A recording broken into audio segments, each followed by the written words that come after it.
I want to set this up properly first. This is Gene Pasthisaki, the lead deceiver for Sleepy Joe, brain dead jellyhead Biden, who knows if he exists or not.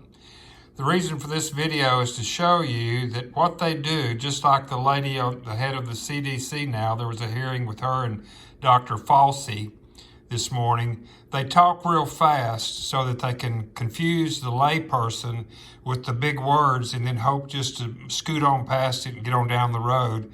That's what they do. Deflection. What she does here is try to hurry through these questions, and if a good one comes up, she sidesteps it or moves on or circles back or whatever she says. She doesn't have the numbers, so she's being totally deceiving. Now, I want you to listen to what happens here. When she tries to escape, one of the guys in the back who have a question, he's brand new, his first day, and she tries to dodge his question. Plus, this CBS reporter has a question about when they said that they'll have it done in 60 days. He questions them, a CBS reporter. Listen to this. Question on the wall. Day one in office, I think it was, the president signed a proclamation that was effectively putting a pause or halting wall construction. At the time, I think he directed federal agencies to formulate a plan within 60 days, depending who's counting. We're on 58, 59, or we have almost 2 more days. Do we have? Okay, some said 59. I thought it was 1, but we'll go with 2 more days to redirect border wall funds, and quote, resume, modify, or terminate segments of the structure that remain under construction. Have those federal agencies provided you with their conclusions? Have you come to a conclusion? What is the status of that with that remaining 1 or 2 days left? I will check and see if there's an update. We are, of course, there is funding that was appropriated previously that is still moving forward. Money that has not been appropriated, as you noted, we've kind of pulled back on, but I will check and see. We have 2 more days, which is a lifetime in this place, and see if we have an update for you on the status. Thank you. Thank you, everyone. Okay, watch her right now. She knows that guy's in the back there. She's trying to get out of there before he asks his question. He just raised his hand. She stops. Oh, let me help you. What's this? It's okay. Oh, it's your first day. I'm sorry. Yeah, sure.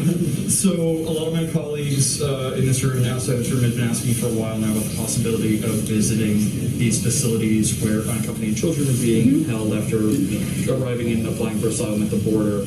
And part of the pushback that we've received from you and from DHS and HHS is that there are privacy concerns about reporters potentially, And COVID. and privacy concerns in COVID, but specifically to privacy. Reporters have been allowed inside these facilities for years through multiple administrations by multiple agencies, including by the last administration during the family separation crisis, where I think the risk of further emotional damage to these kids is pretty acute.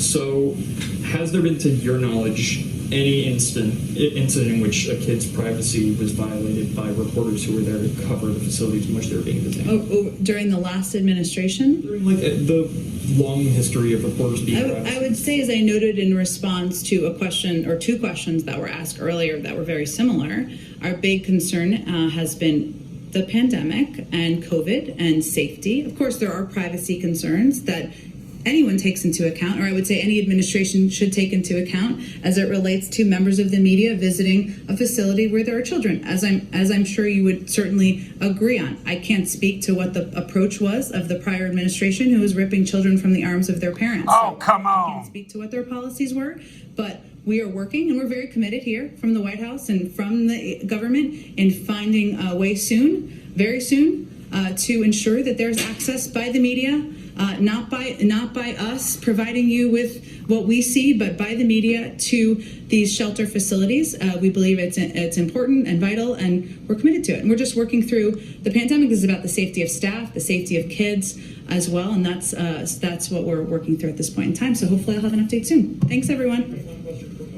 Okay. The social distancing, speaking of. Yeah. The president said in the interview when he was discussing, going back to, potential talking filibuster, that the filibuster is on his mind because, quote, we're almost getting to a point where democracy is having a hard time functioning. But my colleague points out that that dynamic has been true, specifically in the Senate, for a very long time, years even.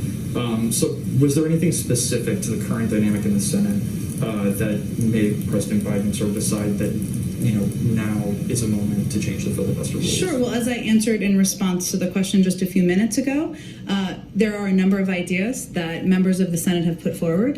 They range. Some are against changing the filibuster in the... What she tries to do is intimidate people that ask a question that she's answered before. She tries to make them feel bad for not paying attention.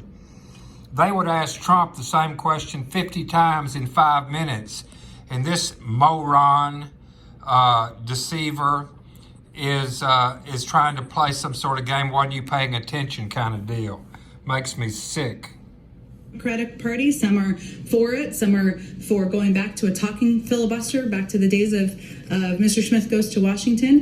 He's watching it closely. He was in the Senate for 36 years. He's happy to hear their ideas. His preference remains working with Democrats and Republicans to get business done for the American people. So it's a conversation, as you well know, that's happening on Capitol Hill right now, and he's certainly watching it as most other people are as well. Thank you, everyone.